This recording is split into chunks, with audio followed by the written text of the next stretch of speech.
السلام علیکم۔ آج کا ہمارا ٹاپک ہے رمضان کو لے کر۔ رمضان میں عبادت کا مطلب صرف روزہ رکھنا نہیں بلکہ نماز، قرآن کی تلاوت، دعا، زکوٰۃ اور صدقہ جیسی عبادتوں کو بڑھانا ہے۔ ویڈیو کو پورا دیکھیے، مفتی صاحب نے بہت پیارے انداز میں بیان کرا ہے۔ ویڈیو پسند آئے تو اسے لائک کریے، چینل کو سبسکرائب کریے اور دعاؤں میں ہمیں یاد رکھیے، اور زیادہ سے زیادہ رمضان میں روزے رکھنے کی کوشش کریے۔ اللہ تعالیٰ آپ سب کو رمضان کے روزے رکھنے کی توفیق عطا فرمائے۔ رسول اللہ اگر صلی ویڈیو اللہ پسند علیہ ہے تو وسلم رمضان کے مہینے میں کرا کرتے تھے، تو انشاءاللہ رمضان کی برکتیں اور رمضان کی فضیلتیں ہمیں بہت زیادہ حاصل ہو جائیں گی۔ نبی کریم صلی اللہ علیہ وسلم تہجد خاص طور پر پڑھا کرتے تھے، اور پیغمبروں پر تو تہجد کی نماز فرض تھی۔ حضور علیہ الصلوۃ والسلام نے کبھی بھی پوری زندگی میں تہجد کی نماز مس نہیں کی۔ تو رمضان کے مہینے میں جب ہم لوگ سحری کے لیے اٹھتے ہیں تو سب سے پہلا کام جو ہمیں کرنا ہے وہ ہے تہجد کا اہتمام۔ آپ کو پتہ ہے نا کہ 5 وقت کی جو نمازیں ہیں، 5 وقت کی نمازوں کے بعد جو سب سے اہم نماز ہے وہ تہجد کی نماز ہے۔ تہجد کی نماز میں اللہ رب العزت اعلان لگواتا ہے کہ کوئی ہے مجھ سے مانگنے والا، کوئی ہے میرے سامنے ہاتھ اٹھانے والا، کوئی ہے مجھ سے بخشش مانگنے والا۔ اللہ تعالیٰ اعلان لگواتا ہے، اور تہجد کے وقت میں جو بندہ اللہ سے دعا کرتا ہے تو اللہ تعالیٰ کو اس بندے پر پیار آتا ہے۔ تہجد کے وقت میں اللہ تعالیٰ دعائیں قبول فرماتا ہے۔ اسی لیے ہم تہجد کی پابندی پورے رمضان کریں۔ اور تہجد کی نماز پڑھنا یہ بھی بڑا آسان ہے۔ بھئی ہم لوگ سحری میں اٹھتے ہیں تو سحری سے تھوڑی دیر پہلے اٹھ جائیں اور 2 رکعت کر کے 4 رکعت، 6 رکعت، 8 رکعت، 10 رکعت، 12 رکعت تک، جیسے نفل نماز پڑھتے ہیں نا، اسی طرح سے 2 رکعت کر کے 8 رکعت، 12 رکعت تک پڑھ سکتے ہیں۔ ٹھیک ہے، اس کے بعد ہم دعا کریں۔ تو پہلا جو عمل ہمارا ہونا چاہیے رمضان کے مہینے میں وہ تہجد کا اہتمام۔ تہجد ہماری مس نہ ہو بالکل بھی۔ موقع نہیں ہے تو 2 رکعت کم سے کم پڑھ لو، اور تہجد کے وقت نماز پڑھ کر اللہ کے سامنے 5-10 منٹ رونے کی عادت بناؤ۔ یہ بہت عظیم الشان عبادت ہے۔ تو پہلا کام تہجد کا اہتمام۔ دوسرا، سحری ضرور کیجیے۔ نبی کریم صلی اللہ علیہ وسلم نے ارشاد فرمایا، سحری کیا کرو کیونکہ سحری کرنے میں یقیناً برکت ہے۔ سحری جو ہے نا، یہ برکت والا کھانا ہے۔ حضور علیہ الصلوۃ والسلام نے کبھی بھی سحری کو نہیں چھوڑا۔ سحری کے وقت ہم لوگ اٹھتے ہیں، دل نہیں کرتا ہے، بعض لوگ ایسے بھی ہیں جو بغیر سحری کے روزہ رکھتے ہیں۔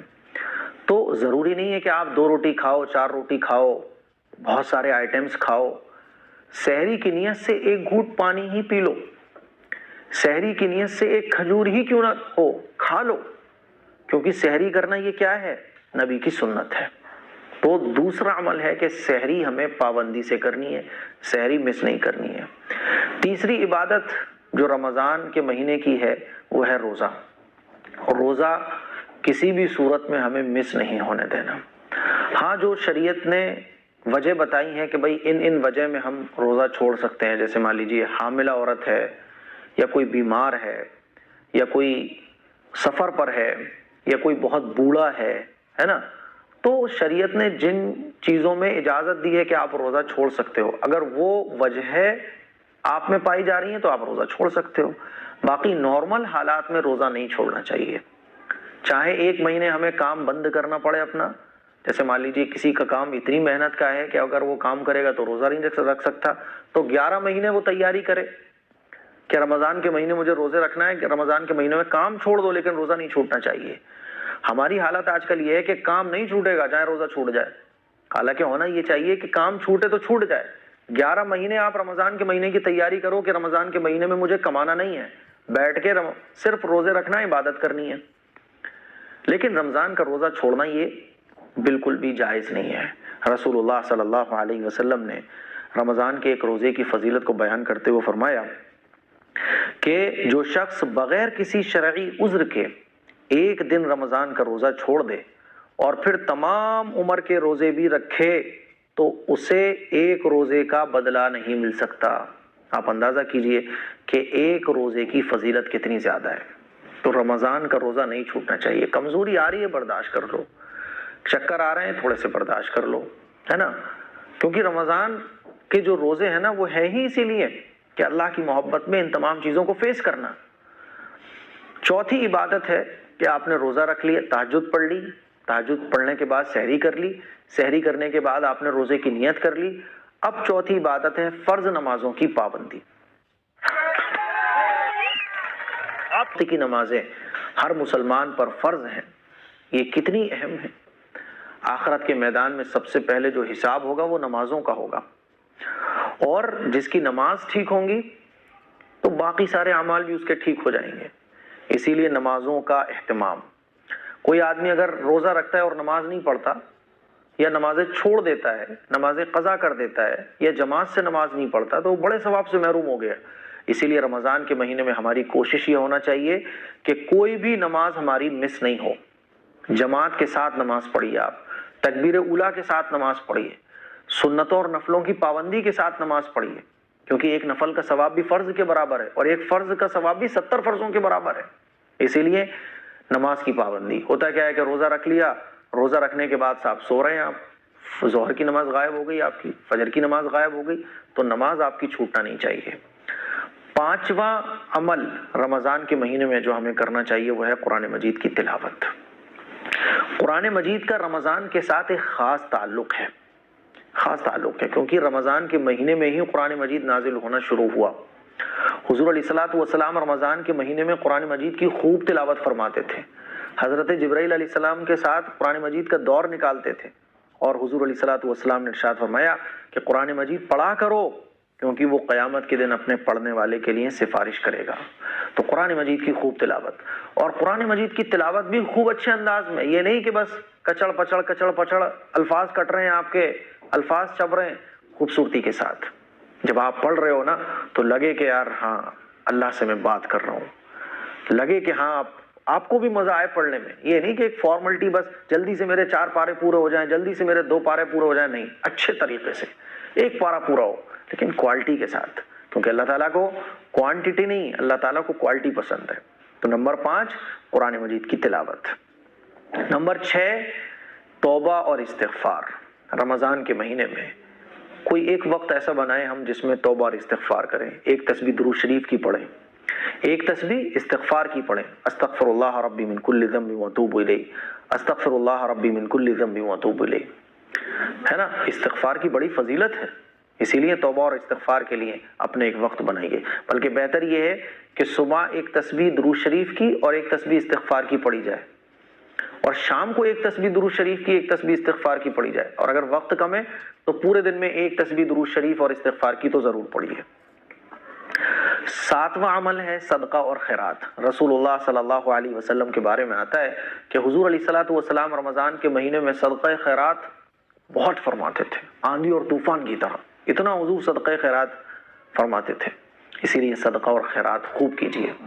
اپنے پڑوس میں، اپنے رشتہ داروں میں آپ دیکھیے کہ کس کو افطار کی ضرورت ہے، کس کے یہاں حالات ابھی خراب چل رہے ہیں، کس کے یہاں غربت چل رہی ہے، کس کے یہاں ابھی تنگی کا معاملہ چل رہا ہے، تو اس کے یہاں افطاری بھجواؤ، راشن کا انتظام کرو، کچھ پیسے بھجوا دو۔ تو صدقہ اور خیرات ویسے ہی بہت فضیلت والا عمل ہے، لیکن رمضان کے مہینے میں اللہ تعالیٰ کئی گنا اجر اور ثواب عطا فرماتا ہے۔ تو زکوٰۃ، صدقہ اور خیرات خوب نکالیے آپ۔ 8واں عمل ہے صبر اور تحمل۔ رمضان کے مہینے میں جب آدمی روزہ رکھتا ہے تو چڑچڑاہٹ بھی آتی ہے، بچوں پر، بیوی کو شوہر پر، گھر میں، ہے نا، اور کبھی کبھی کسی سے نوک جھوک ہو جائے تو زبان سے بعض دفعہ بہت ساری باتیں نکل بھی جاتی ہیں ایسی۔ اسی لیے صبر اور تحمل یہ بھی ایک بڑی عبادت ہے رمضان کے مہینے کی۔ رسول اللہ صلی اللہ علیہ وسلم کا ارشاد ہے کہ رمضان کے مہینے میں روزے کی حالت میں اپنے زبان کی حفاظت کرو۔ کوئی اگر تم سے الجھ رہا ہے نا تو اس سے بول دو کہ بھائی میرا روزہ ہے، سوری میں آپ سے بات نہیں کر سکتا۔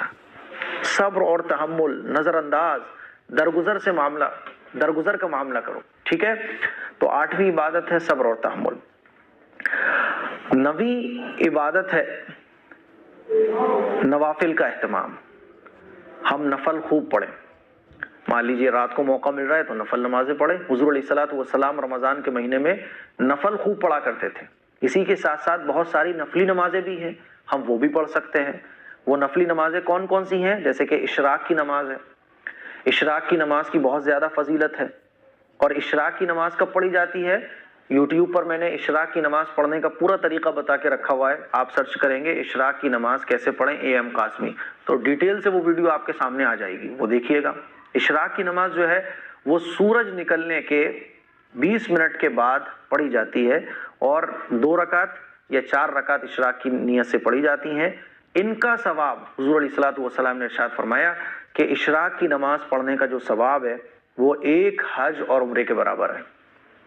تو رمضان میں اب جب 1 حج اور 1 عمرے کا ثواب ہے، رمضان میں یہ 70 گنا ہو جاتا ہے. تو آپ اندازہ کیجئے رمضان کے مہینے میں جب آپ اشراق کی نماز پڑھو گے تو کتنا ثواب مل رہا ہے؟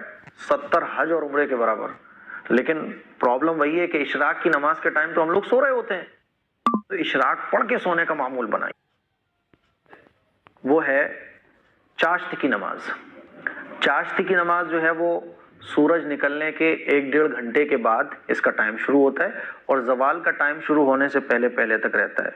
رسول اللہ صلی اللہ علیہ وسلم نے اس کی بھی بڑی فضیلت بیان فرمائی، اور حضور نے ارشاد فرمایا کہ جس نے چاشت کی 2 رکعت پڑھی تو اس کا نام غافلین میں نہیں لکھا جائے گا. جس نے 4 رکعت پڑھی تو اس کا نام عبادت گزار بندوں میں لکھا جائے گا. جس نے 6 رکعت پڑھی اس دن اس کی کفایت کی جائے گی. جس نے 8 رکعت پڑھی اسے اللہ تعالیٰ کی اطاعت کرنے والوں میں لکھا جائے گا. اور جس نے 12 رکعت پڑھی تو اس کے لیے جنت میں اللہ تعالیٰ گھر بنا دیں گے. 2 رکعت سے لے کے 12 رکعت تک اس کی پڑھی جاتی ہیں. موقع مل جائے تو چاشت کی نماز بھی پڑھو، کیونکہ رمضان کا مہینہ ہے ہی اپنے آپ کو تھکانے کا. پھر ایک نماز ہے اوابین کی نماز. مغرب کی نماز آپ نے پڑھی اور 2 رکعت سنت موقدہ پڑھی. اس کے بعد 6 نفل پڑھے جاتے ہیں 2 رکعت کر کے، 2 رکعت نفل، 2 رکعت نفل، 2 رکعت نفل. اس کے بارے میں حضور علیہ الصلوۃ والسلام نے ارشاد فرمایا جس نے مغرب کی 6 رکعت پڑھی اور ان کے درمیان کوئی بری بات نہیں کہی، دنیا کی کوئی بات بری نہیں کی، تو اسے 12 سال کی عبادت کا ثواب ملے گا. 12 سال عبادت کا ثواب ملے گا اگر آپ مغرب کی نماز کے بعد 6 رکعت پڑھ لو. اور 12 کو آپ 70 سے گنا کرو ذرا، کتنے بن رہے ہیں؟ 12 دھائیں 120، اور پھر 100 دھائیں 100 700 سال، اور 20 14 800 تقریباً 800 ساڑھے 800 سال کی عبادت کا ثواب آپ کو مل رہا ہے اوابین کی نماز پڑھنے پر. تو میرے عزیز بھائیوں میری بہنوں، یہ اوابین کی نماز تھی. تو امید کریں گے کہ آپ کو مفتی صاحب کی یہ ویڈیو جو بیان کرا ہے رمضان کو لے کر پسند آئی ہوگی. رمضان میں جتنا ہو روز عبادت کریے. رمضان کا مطلب، رمضان کی اہمیت کو سمجھیے، جس میں صبح شام بندہ اللہ کو یاد کرتا ہے، نیک کام کرتا ہے، غریبوں کی مدد کرتا ہے، اور بری عادتیں جیسے غصہ، جھوٹ وغیرہ سے بچتا ہے. اللہ تعالی ہم سب کو رمضان رکھنے کی توفیق عطا فرمائے. رمضان کی جو خاص عبادتیں ہیں وہ اس طرح ہیں: نمبر 1 روزہ، نمبر 2 نماز، نمبر 3 قرآن کی تلاوت، نمبر 4 دعا، نمبر 5 ذکر، زکوٰۃ اور صدقہ خیرات. اعتکاف. رمضان سے پہلے ہی اپنی ذمہ داریوں سے فارغ ہو جائیں اور عبادات کے لیے وقت نکالیں. عبادت صرف دکھاوے کے لیے نہیں بلکہ اللہ کی رضا کے لیے کریں. اپنی اخلاق کو صحیح کریں، نفرت اور گھمنڈ کو ختم کریں. روزہ دار کی دعائیں اور افطار کے وقت کی دعائیں قبول ہوتی ہیں. ان لمحوں کا فائدہ اٹھائیے. رمضان کا مہینہ اللہ سے قریب ہونے کا مہینہ ہے، اپنی زندگی کو بدلنے کا بہترین موقع ہے، جسے پوری شدت اور لگن سے گزارنا چاہیے. امید کریں گے ہماری ویڈیو پسند آئی ہو.